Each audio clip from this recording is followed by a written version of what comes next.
সুপ্রিয় দর্শক, আসসালামু আলাইকুম। সবাইকে স্বাগত জানাচ্ছি আজকের গুরুত্বপূর্ণ সংবাদে। প্রথমে জানিয়ে দিচ্ছি সংবাদ শিরোনাম, পরে বিস্তারিত। আসসালামু আলাইকুম। আমি ভিডিওটির শুরুতে ডক্টর মোহাম্মদ ইউনূসকে একটা ধন্যবাদ দিতে চাই।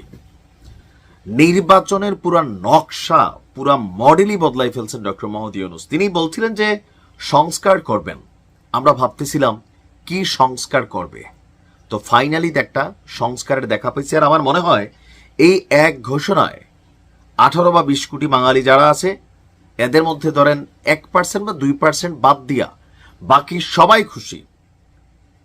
শুধুমাত্র এমপি প্রার্থী যারা তারা ছাড়া কর্মীরাও খুশি হবে, কারণ এগুলার ঝামেলা কর্মীরার দিকে আসে।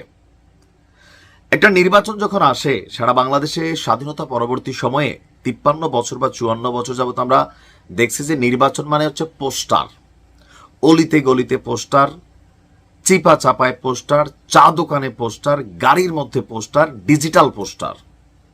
এখন এই পোস্টারের জন্য কি কি সমস্যা হচ্ছে? প্রথমত, যারা একজন নেতার কর্মী থাকেন তারা সবার আগে বাটে পড়ে।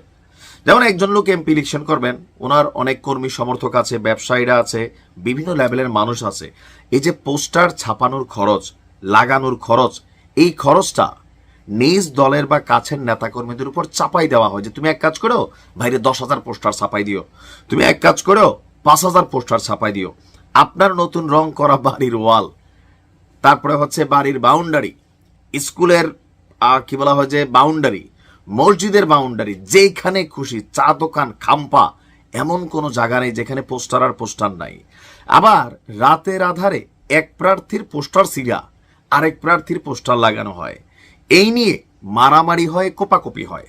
এই যে একটা হুলস্থুল পরিস্থিতি, বাজারঘাট, রাস্তাঘাট, আপনি যেখানেই যাবেন উপরে খালি পোস্টার আর পোস্টার। এবারের নির্বাচনে, আগামী যে জাতীয় নির্বাচন হতে যাচ্ছে সেই জাতীয় নির্বাচনে এই পোস্টারের খেলাটা বন্ধ করে দিয়েছেন ইউনূস সরকার। দর্শক, নির্বাচনী প্রচারণায় পোস্টারের ব্যবহার থাকছে না, পাশাপাশি দলীয় অঙ্গীকারনামা, এক প্ল্যাটফর্মে সব প্রার্থীর ইশতেহার ঘোষণা, সোশ্যাল মিডিয়ায় কড়াকড়ি এবং আচরণবিধি লঙ্ঘনের জরিমানা 3 গুণ বাড়িয়ে 1.5 লাখ টাকার বিধান করা হয়েছে। মানে সোশ্যাল মিডিয়া তো আপনি যদি উল্টাপাল্টা কাউকে নিয়ে কোনো ভুয়া পোস্ট করেন, কোনো প্রার্থীকে নিয়ে অপপ্রচার চালান, অথবা মিডিয়াতেও যদি পোস্টার টোস্টার শেয়ার করেন কিনা আমি জানি না, এই জায়গাটা আসছে কিনা, তবে ফিজিক্যালি বা আমরা যেই দৃশ্যত যে পোস্টারগুলো দেখি সেগুলোর ব্যাপারে খুব কড়া নির্দেশনা আছে। এছাড়া নির্বাচনের প্রচার প্রচারণা এবং করণীয় নানা বিষয়েও পরিবর্তন এনে রাজনৈতিক দল এবং প্রার্থীদের জন্য সংশোধিত আচরণবিধির খসড়া একটা অনুমোদন করেছে নির্বাচন কমিশন। গতকালকে প্রায় দীর্ঘ 4.5 ঘন্টার এক বৈঠকের পরে আমরা জানতে পারলাম যে আপনার নির্বাচনী প্রচারণায় বিলবোর্ডের ব্যবহার অতীতে ছিল না, এটাকে অন্তর্ভুক্ত করা হয়েছে। পোস্টার ব্যবহার বাদ করার ব্যাপারে যেটা সংস্কার কমিশনের একটা প্রস্তাব ছিল সেটাও করা হয়েছে। পোস্টার ব্যবহার বাদ দেওয়ার সম্মত হয়েছে।